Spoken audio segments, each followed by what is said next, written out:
প্রশান্তি জড়িত নিদ্রা মানুষের জীবনের একটা অত্যন্ত গুরুত্বপূর্ণ সুখ এবং প্রয়োজনীয়তাও। দেখতে গেলে এই সংসারের প্রত্যেক পশু পাখি, প্রত্যেক জীব অবশ্যই নিদ্রা প্রাপ্ত করেন, কিন্তু মানুষ, যার মধ্যে বিচার বিবেচনা করার শক্তি অন্যদের থেকে অনেক বেশি, তার কিন্তু ঘুমের কিছু সমস্যা অবশ্যই হয়। কি বলেন, তাই তো? এবার এর কারণ কি? চিন্তা। এবার চিন্তা আমাদের সবার জীবনে আছে। আমরা সকলে জানি যে চিন্তা কখনো আমাদের সাহায্য করে না, তাও আমাদের জীবনে আছে। কেন? চিন্তার মাধ্যমে কি কখনো কোনো সমস্যার সমাধান হয়েছে? অর্থের চিন্তা করলে কি অর্থ লাভ হয়? ভবিষ্যতের চিন্তা করলে কি ভবিষ্যৎ ঠিক হয়ে যায়? স্বাস্থ্যের চিন্তা করলে কি স্বাস্থ্য নিজে থেকেই ঠিক হয়?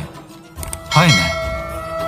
তাহলে এই সব কিছু থেকে আমাদের একটা ছোট্ট শিক্ষা অবশ্যই লাভ করা উচিত। আপনিও আপনার কাঁধ থেকে চিন্তার এই বোঝা নামিয়ে ফেলুন।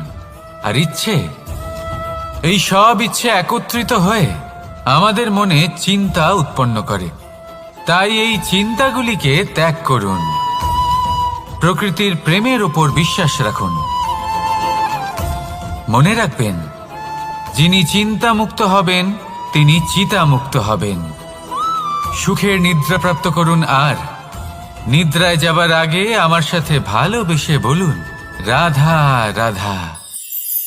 মহাদেব, সেই দেবতা যিনি মহান, যাকে দেবতাদের দেবতা বলা হয়, যিনি হলেন আমার আরাধ্য। কখনো আপনার মনে এই প্রশ্ন এসেছে যে শিবকেই কেন মহাদেব বলা হয়, অন্য কোনো দেবতাকে কেন বলা হয় না? সেই কারণ মহাদেবের মধ্যে, ওনার মধ্যে এমন এক বিশেষ গুণ রয়েছে যা অন্য কারণ নেই। তা হলো নিঃস্বার্থ হয়ে মানুষের সেবা করা।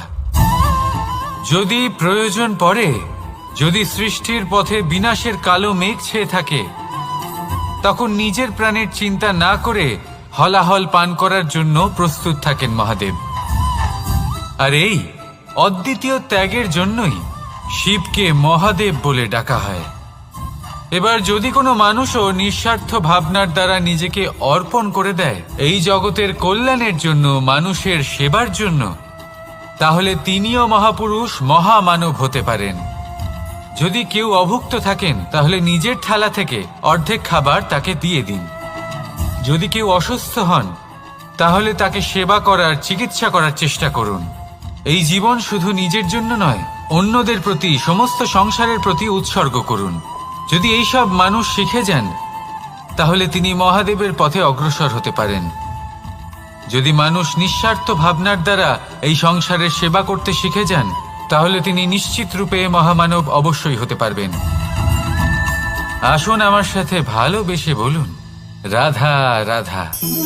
স্বর্ণ, হিরে, মুক্ত, মানিক, এই সব কিছুকে আগে পাথর বলা হতো। তাহলে এমন কি হলো যে এদের রত্ন বলা হয়? আর রত্ন, তা বাস্তবে আসলে কি? এটা হলো সেই পাথর যাকে আগে আগুনের তাপ সহ্য করতে হয়েছে, পরখ করা হয়েছে, যাচাই করা হয়েছে, এদের কাটার চেষ্টা করা হয়েছে, কিন্তু তারা কখনোই নষ্ট হয়নি, বরং তারা আরো উদ্ভাসিত হয়েছে, আরো উজ্জ্বল হয়েছে, এই সংসারে আরো প্রকাশ ছড়িয়ে দিয়েছে। সেই জন্য এরা হলো এত অমূল্য, সেই জন্য এরা হলো বহুমূল্য, সেই জন্য এদের রত্ন বলা হয়। এবার মানুষের কাছেও এই নির্বাচনের অধিকার রয়েছে যে আমরা শুধু পাথর হয়ে থাকব নাকি রত্ন হয়ে থাকব। কিভাবে? আমাদের জীবনেও অনেক সমস্যা রয়েছে, বাধা আছে, বিপত্তি আছে। আমরা সেই বাধার তাপে উত্তপ্ত হই, এই সমস্যা আমাদের কাটার চেষ্টা করে। অনেক মানুষ বিভিন্ন পরিস্থিতি আমাদের ভাঙার চেষ্টা করে, কিন্তু আমাদের নষ্ট হলে চলবে না।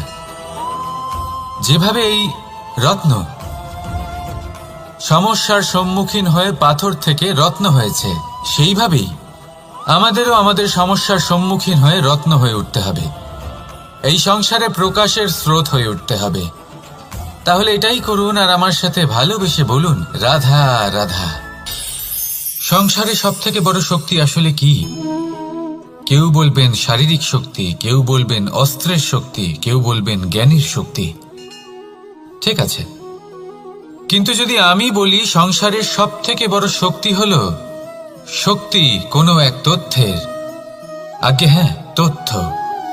এই তথ্য নিজেই কিন্তু খুব শক্তিশালী, অত্যন্ত শক্তিশালী অস্ত্র হলো এই তথ্য। আর সত্যি বলতে অনুচিত তথ্যের থেকে অনেক বেশি ঘাতক হলো অসম্পূর্ণ তথ্য। যেরকম আজ শাম্ব রুক্মির সাথে করেছে, ওকে অসম্পূর্ণ তথ্য দিয়েছে, তার ফলে বিনাশ হলো। যদি এইভাবেই আপনার কাছেও কোনো অসম্পূর্ণ তথ্য আসে, আর যদি আপনি তা পরখ না করে দেখেন, যাচাই না করে দেখেন, আর নিজের কর্ম করেন, তাহলে উত্থানের বদলে আপনি পতনের সম্মুখীন হবেন। বিকাশের বদলে আপনার বিনাশ হয়ে যাবে। মনে রাখবেন একটা অত্যন্ত গুরুত্বপূর্ণ কথা, সঠিক তথ্য পাওয়া সঠিক তথ্য দেওয়ার থেকে অনেক বেশি গুরুত্বপূর্ণ। আশা করি এই কথা আপনি বুঝেছেন। জীবনে যখনই কোনো তথ্য আপনি পাবেন, সেই বিষয়ে ভেবে দেখুন, পরখ করে দেখুন, যাচাই করুন, তারপর নিজের কর্ম করুন। আর আমার সাথে ভালোবেসে বলুন, রাধা রাধা। ধর্ম এবং প্রেম, এই দুই হলো একই মুদ্রার দুই পিঠ। যদি এদের মধ্যে কোনোটা নষ্ট হয়ে যায়, তাহলে দ্বিতীয়টাও থাকে না। কখনো ভেবেছেন এমন কেন হয়? তার জন্য আগে আপনাকে বুঝতে হবে যে ধর্ম আসলে কি। ধর্ম সেটাই যা এই সংসারের প্রত্যেক মানুষকে একে অপরের সাথে সুখ এবং শান্তিতে থাকতে প্রেরণা যোগায়। এই প্রেরণার আধার হলো প্রেম। প্রেম সেটাই যা আপনার মধ্যে অন্য কারোর প্রতি করুণাবোধ জাগিয়ে তোলে, সম্মান জাগিয়ে তোলে। এবার যদি প্রেম চলে যায়, তাহলে সবার আগে বিনাশ হবে সম্মান আর করুণাবোধের। এবার যেখানে না প্রেম রয়েছে, না সম্মান রয়েছে, না করুণা রয়েছে, সেখানে ধর্ম কিভাবে বাস করবে? অশুভ ইচ্ছে জাগ্রত হয়ে ওঠে, ক্রোধ জাগ্রত হয়ে ওঠে, অহংকার জাগ্রত হয়ে ওঠে, আর তারপর আরম্ভ হয় অধর্মের। তাই যা যা ভাবনা আপনার অন্তরে প্রবেশ করছে, করতে দিন, কিন্তু যাই হোক না কেন, এই প্রেমকে নিজের থেকে দূরে যেতে দেবেন না। এই প্রেমকে চিরকাল নিজের কাছে রাখুন, নিজের হৃদয়। আর এই প্রেম ভাব নিয়ে বলুন, রাধা রাধা। মানুষের জীবনে উন্নতি লাভ করার জন্য তিনটি স্তম্ভের প্রয়োজন হয়। প্রথম স্তম্ভ শিক্ষা। এই শিক্ষা আমাদের জ্ঞান প্রদান করে। দ্বিতীয় স্তম্ভ ব্যবসা, যার দ্বারা আমরা ধন উপার্জন করি। তৃতীয় স্তম্ভ হলো আমাদের ঈশ্বর, আমাদের ইষ্ট। এনার সাথে যদি আমরা জুড়ে থাকতে পারি, তাহলে এমন একটা মানসিক বল আপনি লাভ করবেন যেটা এই সংসারে আর কোথাও পাওয়া সম্ভব নয়। কিন্তু মানুষ অনেক সময় জীবনে এই তিনটি স্তম্ভ লাভ করা সত্ত্বেও সামনে অগ্রসর হতে পারেন না। তখনও জীবনে কঠিন পরিস্থিতি আসতেই থাকে। এমনটা ঠিক কেন হয়? কারণ সে জীবনে এই তিনটি স্তম্ভ লাভ করে নেয়, জীবনে প্রয়োগও করে, কিন্তু তার ভিতের কথা সে ভুলেই যায়। যেমন প্রথম স্তম্ভ অর্থাৎ শিক্ষা। এই শিক্ষার আধার হলো শুভ চেতনা। যদি অন্তরে শুভ চেতনা না থাকে, তাহলে এই শিক্ষার কোনো গুরুত্ব থাকে না। দ্বিতীয় স্তম্ভ ব্যবসা। পরিশ্রম করে উপার্জন করতে হবে, এই কথাটা আমরা সবাই জানি এবং সবাই চেষ্টাও করি। কিন্তু ব্যবসা করতে করতে আমরা এটা ভুলে যাই আমাদের ব্যবহার কেমন হয়ে পড়েছে। এই ব্যবহার যদি শুভ হয়, তাহলে আমাদের উপার্জন আস্তে আস্তে একটা স্থির জায়গায় এসে পৌঁছবে। এবং তৃতীয় স্তম্ভ আমাদের ভগবান। যদি ওনার স্মরণে আপনি যেতে চান, তাহলে তার পূর্বে নিজের মা বাবাকে সেবা করুন, তাদের যত্ন করুন, তাদেরকে ভালোবাসুন, কারণ ওনারাই হলেন এই সংসারে আপনার সব থেকে বড় ইষ্ট। তাহলে তিন স্তম্ভের সাথে সাথে তাদের আধারকেও নিজের জীবনে প্রাধান্য দিন। কোনো সমস্যা আসবে না, জীবনে একের পর এক উন্নতি করবেন এবং এই মন প্রসন্ন হয়ে বলবে, রাধা রাধা। সুখ, দুঃখ এবং শক্তি এই তিন হলো এই সংসারের ত্রিদেবের মতো। আমাদের জীবনে যা কিছু ঘটছে এই তিনটির ভিত্তির উপরেই হচ্ছে। আসলে এই সংসারের একটা নিয়ম আছে, যখনই আপনি কিছু লাভ করেন এই সংসার আপনার পরীক্ষা নেয়। এটা জানার জন্য আপনার পরীক্ষা নেয় যে আপনি যা কিছুই লাভ করেছেন আপনি কি আদৌ সেটার যোগ্য কিনা। ঠিক সেইভাবেই এই সুখ, দুঃখ এবং শক্তি আপনার পরীক্ষা নিয়ে থাকে। যখন সুখ আসে তখন সে আপনার পরীক্ষা নেয় যে আপনার মধ্যে অহংবোধ জাগ্রত হয়নি তো।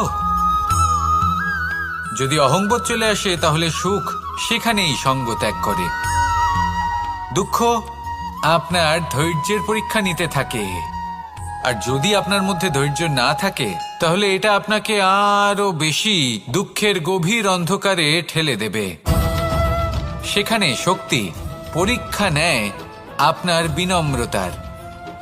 যদি আপনি বিনম্র না হন তাহলে হয় এই শক্তি আপনার সঙ্গ ত্যাগ করবে, নয় এই শক্তি বিনম্রতার অভাবে আপনার পতনের কারণ হতে পারে।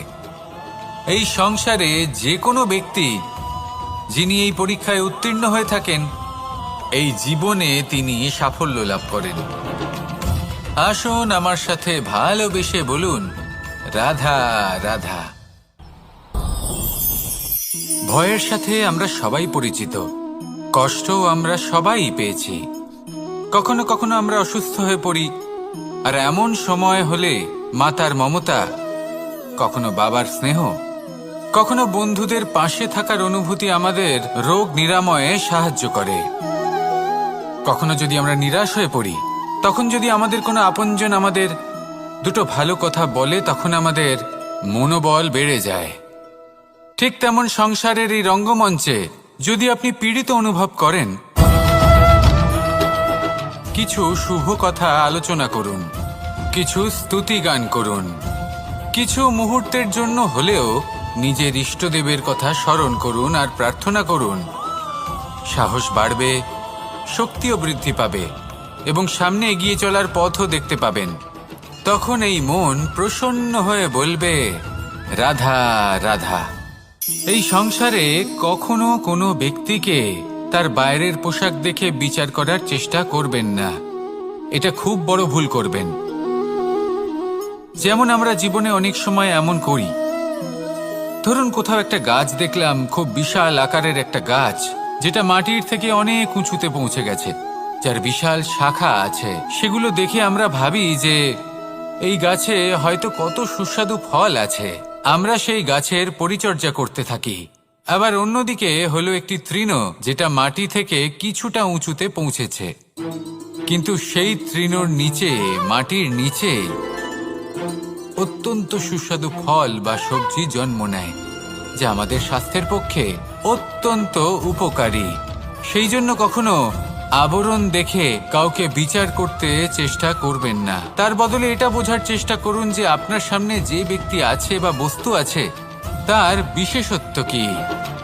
যদি এই বিশেষত্ব বোঝার ক্ষমতা আপনি অর্জন করেন, যদি এই শিল্প আপনি নিজের ভেতরে জাগ্রত করেন, তাহলে এই সংসারে বিশেষত্ব কি সেটা আপনি জানতে পারবেন। আর এই সমস্ত খেলা দৃষ্টি থেকে নয়, দৃষ্টিভঙ্গি থেকে জন্ম নেয়। দৃষ্টিভঙ্গি সবসময় শুভ রাখুন আর আমার সাথে ভালোবেসে বলুন, রাধা রাধা। যখন আমরা কোনো বনে প্রবেশ করি